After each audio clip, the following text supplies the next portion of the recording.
To automatically record the speech you are listening to with interpreter on Samsung Galaxy S24 Ultra, you have to enable auto record when mic is on in the interpreter setting.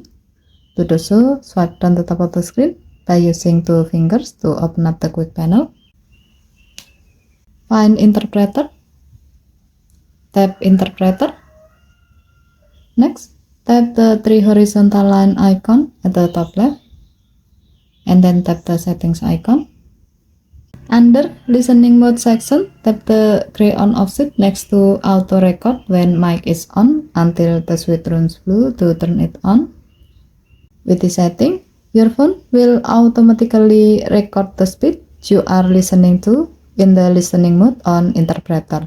You can then open your saved recordings in voice recorder for transcribe, summaries, and translation.